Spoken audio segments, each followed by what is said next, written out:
السلام علیکم، welcome to my channel Urdu novel zone. Novel شروع کرنے سے پہلے چینل کو سبسکرائب کر دیں، ویڈیو کو لائک کریں اور کمنٹ کریں۔ ناول کا نام ہے جنت کے پتے، قسط نمبر 3۔ یہ ناول ہم آہستہ آہستہ ریڈ کریں گے کیونکہ یہ کافی لمبا ہے، اس لیے یہ میں آہستہ آہستہ ریڈ کروں گی، بیچ میں دوسرے ناول بھی ریڈ کروں گی۔ تو شروع کرتے ہیں آج کا ہمارا ناول۔ صبح سے سردی بہت بڑھ گئی تھی، دسمبر ختم ہونے کو تھا اور ہوا ٹھر ٹھرا دینے والی بن چکی تھی۔ ایسے میں وہ کیمپس میں اسکالرشپ کو آرڈینیٹر کے آفس کے باہر دروازے پر لگی لسٹ کو دیکھ رہی تھی۔ اریسمس منڈس ایکسچینج پروگرام کے تحت اسٹوڈنٹ میں سے صرف 2 لڑکیاں سوانجی یونیورسٹی جا رہی تھیں، حیا سلیمان اور حدیجہ رانا۔ یہ حدیجہ رانا کون ہے بھلا؟ وہ سوتے ہوئے اپنے ہوتے ہاتھ آپس میں رگڑ رہی تھی۔ سردی سے اس کی ناک سرخ پڑ رہی تھی۔ لانگ شرٹ اور ٹراؤزر پر اسٹائلش سا لانگ سویٹر پہنے وہ دروازے کے سامنے کھڑی تھی۔ دفتر عقب سے کسی نے پکارا، ایکسکیوز می۔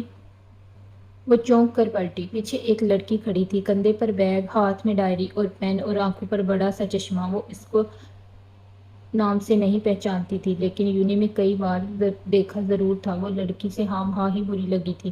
یہ حیا سلیمان کون ہے بھلا؟ وہ چشمے کے پیچھے سے آنکھیں سکیڑے سوچتی ہوئی کہہ رہی تھی۔ حیا نے ایک طنزیہ نگاہ میں اس کا سر سے پاؤں تک جائزہ لیا، پھر ذرا روکھے انداز میں بولی، میں ہوں۔ اوہ، اس نے جیسے بامشکل اپنی ناگواری چھپائی۔ میں آپ کے ساتھ ترکی جا رہی ہوں حیا۔ میں حدیجہ ہوں، میرے فرینڈز مجھے ڈی جے کہتی ہیں، لیکن آپ میری فرینڈ نہیں ہیں، سو حدیجہ ہی کہیے گا۔ مجھے بھی حیا صرف میرے فرینڈز کہتے ہیں، آپ مجھے مس سلیمان کہہ سکتی ہیں۔ وہ کہہ کر پلٹ گئی۔ عجیب بد دماغ لڑکی تھی وہ حدیجہ رانا۔ اسے پہلے بھی ہاں بری لگی تھی اور اب اندازہ ہو گیا تھا کہ اس کے بھی حیا کے بارے میں کچھ ایسے ہی خیالات ہیں۔ وہ جیسے ہی گھر آئی، ظفر سامنے سے آ گیا، بھاگتا ہوا ہانپتا ہوا۔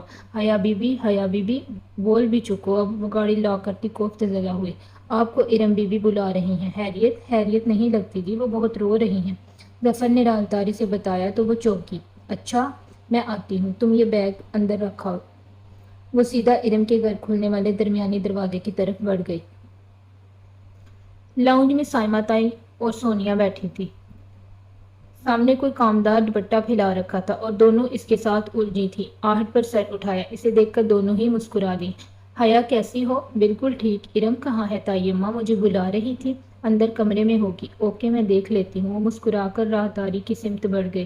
ارم کے کمرے کا دروازہ بند تھا۔ اس نے ڈور ناب گھما کر دھکیلا، دروازہ کھلتا چلا گیا۔ ارم بیڈ پر اکڑوں بیٹھی تھی، سامنے لیپ ٹاپ کھلا پڑا تھا۔ چمکتی سکرین کی روشنی ارم کے چہرے کو چمکا رکھی، جس پہ آنسو لڑیوں کی صورت بہہ رہے تھے۔ ارم کیا ہوا؟ وہ قدرے فکر مند سی ارم کے سامنے بیٹھ گئی۔ ارم نے سرخ متورم آنکھیں اٹھا کر حیا کو دیکھا۔ اس کی آنکھوں میں کچھ تھا جو اسے ٹھٹکا گیا۔ حیا، ایک بات بتاؤ۔ اس کا روندا ہوا لہجہ عجیب سا تھا۔ بولو، ہم شریف لڑکیاں ہیں کیا؟ اپنے بارے میں تو یقین ہے، مگر تمہارا معاملہ ذرا مشکوک ہے۔ اس نے ماحول کا بوجھل پن دور کرنے کو کہا، مگر ارم مسکرائی تک نہیں۔ نہیں حیا، ہم دونوں کا ایک ہی معاملہ ہے، کیوں پہیلیاں بجوا رہی ہو؟ ہوا کیا ہے؟ حیا مجھے بتاؤ، کیا ہم مجرا کرنے والیاں ہیں؟ وہ ایک دم رونے لگی تھی۔ ارم، وہ ششدر رہ گئی۔ بتاؤ، کیا ہم طوائفی ہیں؟ وہ اور زور سے رونے لگی۔ ارم بتاؤ، بات کیا ہوئی ہے؟ حیا بولو، بتاؤ، ہم ایسی ہیں کیا؟ نہیں، بالکل نہیں۔ پھر یہ کیا ہے؟ ارم نے لیپ ٹاپ کی سکرین کا رخ اس کی طرف کیا۔ کیا ہے یہ؟ اس نے الجھن سے سکرین کو دیکھا۔ اس پر ایک ویڈیو چل رہی تھی۔ ویڈیو کا کیپشن اوپر رومن اردو میں لکھا ہوا تھا، شریفوں کا مجرا۔ ویڈیو کسی شادی کے فنکشن کی تھی۔ ہر سو سجی سنوری خواتین اور درمیان میں ڈانس فلور پر محو رقص 2 لڑکیاں۔ ایک کا لہنگا گولڈن تھا اور دوسری کا سلور۔ پوری چھت جیسے اس کے سر پر آن گری۔ نہیں، وہ کرنٹ کھا کر اٹھی۔ یہ کیا ہے؟ یہ شریفوں کا مجرا ہے حیا۔ یہ ہم نے کیا کیا؟ یہ داول بائی کی شادی کی ویڈیو ہے جو کسی نے انٹرنیٹ پر ڈال دی ہے۔ یہ پڑھو، ویڈیو ڈالنے والے نے اپنی ای میل ایڈریس بھی دیا ہے جس پر میل کر کے پورے ڈانس کی ویڈیو بھی حاصل کی جا سکتی ہے۔ یہ دیکھو، اس ویڈیو کو 3 دن سے سینکڑوں لوگ دیکھ چکے ہیں۔ حیا، ہم برباد ہو چکے ہیں، ہم کہیں کے نہیں رہے۔ ارم پھوٹ پھوٹ کر رو رہی تھی اور وہ ساکت سی اسکرین کو تکے جا رہی تھی۔ یہ کوئی بھیانک خواب تھا؟ ہاں، یہ خواب ہی تھا۔ اب وہ جاگ جانا چاہتی تھی۔ اسکرین پر رقصاں پریوں کے سراپے میں مختلف حصوں پر کسی نے سرخ دائرہ کھینچ رکھے تھے۔ جیسے ہی کوئی لڑکی کسی سٹیپ پر جھکتی تو فوراً سرخ دائرہ ابھرتا، اس کے کانوں سے دھواں نکلنے لگتا۔ نہیں، یہ میں نے نہیں کیا۔ وہ ایک قدم پیچھے ہو رہی تھی، اس کے لب کپکپا رہے تھے۔ ارم اسی طرح بلک رہی تھی۔ میں مجرا کرنے والی نہیں ہوں، میں شریف لڑکی ہوں۔ یہ ہم ہی ہیں حیا، ہم برباد ہو گئے۔ اس کا سر چکرانے لگا۔ یہ سب کیا ہو گیا تھا؟ ویڈیو کی سینکڑوں ویوز لکھے آ رہے تھے۔ کیا وہ پورے شہر میں پھیل گئی تھی؟ اور اگر اس کے خاندان والوں تک پہنچ گئی تو ابا تو مجھے گولی ہی مار دیں گے ارم، مجھے تو زندہ گاڑ دیں گے۔ مگر یہ ویڈیو کس نے بنائی؟ ہم نے تو مووی والے کو منع کر دیا تھا۔ کسی نے چھپ کر بنائی ہوگی۔ کچھ کرو ارم، اس کا سکتہ ٹوٹا۔ وہ تیزی سے ارم کے قریب آئی۔ میں نے اس ویب سائٹ پر رپورٹ تو کی ہے، لیکن ویب سائٹ نے ایکشن لے کر ویڈیو ہٹا دی۔ تو بھی یہ CD پر ہر جگہ مل رہی ہے۔ ایسی چیزیں تو منٹوں میں پھیلتی ہیں، ہم کہاں سے ہٹوائیں گے؟ خدایا، یہ کیا ہو گیا؟ وہ بے بس سی زمین پر بیٹھتی چلی گئی۔ اگر بابا یا پھر کسی بھائی وغیرہ کو معلوم ہو گیا تو؟ او خدایا، ہم کیا کریں؟ ارم نے بھی خود کو کمرے میں بند کر لیا تھا اور وہ بھی بس کمرے کی ہو کر رہ گئی تھی۔ سوچ کر دماغ پھٹا جا رہا تھا، مگر کوئی حل نظر نہیں آ رہا تھا۔ شام میں وہ سو رہی تھی کہ روہیل کا فون آ گیا۔ اس کے دماغ میں خطرے کا الارم بجنے لگا۔ ہیلو حیا، کیسی ہو؟ روہیل کی آواز میں گرم جوشی تھی۔ وہ کچھ اندازہ نہ کر پائی۔ ٹھیک، تم ٹھیک ہو؟ ایک دم فٹ میں نے تمہیں مبارکباد دینی تھی۔ کس بات کی؟ بھائی، تم نے ایکسچینج پروگرام کے تحت ترکی یونیورسٹی اور کسی بات ترکی جا رہی ہو، اور کس بات کی بلا؟ او اچھا، تھینک یو سو مچ۔ اس کی اٹکی ہوئی سانس بحال ہوئی۔ کب تک جانا ہے؟ وہ خوشی سے پوچھ رہا تھا۔ جنوری کے اینڈ تک یا فروری کے شروع تک۔ تو کیا تم ادھر سبرین پھپھو کی فیملی سے ملو گی؟ پتہ نہیں، ابھی سوچا نہیں ہے۔ کیا بات ہے، تم اپسیٹ لگ رہی ہو؟ وہ ذرا پریشان ہوا۔ ارے نہیں، وہ فوراً سنبھلی اور پھر ادھر ادھر کی باتیں کر کے خود کو نارمل ظاہر کرنے میں کامیاب ہو گئی۔ فون بند ہوا تو وہ ارم کی طرف چلی آئی۔ یوں منہ سر لپیٹ کر بیٹھنے سے کچھ نہیں ہوگا تو کیا کرے؟ ارم نے تکیہ پھینکا اور اٹھ بیٹھی۔ سب سے پہلے تو سارے گھر کے کمپیوٹر سے اس ویب سائٹ کو بلاک کرتے ہیں تاکہ کم از کم گھر والوں کو تو نہ پتہ چلے۔ پھر اس کا کوئی مستقل حل سوچتے ہیں، ٹھیک ہے؟ چلو۔ امید کا سرا نظر آتے ہی ارم اٹھ کھڑی ہوئی۔ پھر بنا کسی وقت کے جب وہ تمام کمپیوٹرز پر اس ویب سائٹ کو بلاک کر چکی تو سالمہ تائی نے آ کر بتایا کہ رات میں ارم کو دیکھنے کے لیے تایا فرقان کے کوئی فیملی فرینڈ بما خاندان آ رہے ہیں۔ رسمی کارروائی تھی کیونکہ رشتہ وہ ڈکے چھپے لفظوں میں مانگ ہی چکے تھے۔ حیا سب کچھ بھول کر پرجوش ہو گئی۔ ہمارے دلہا بھائی بھی ساتھ ہی آئے ہیں۔ حیا ڈرائنگ روم میں جان کر اندر کمرے میں آئی تو وہ منہ لٹکائے بیٹھی تھی۔ تم ایسی کیوں بیٹھی ہو؟ ارم نے آہستہ سے سر اٹھایا۔ سر پر سلیقے سے دوپٹہ اوڑھے وہ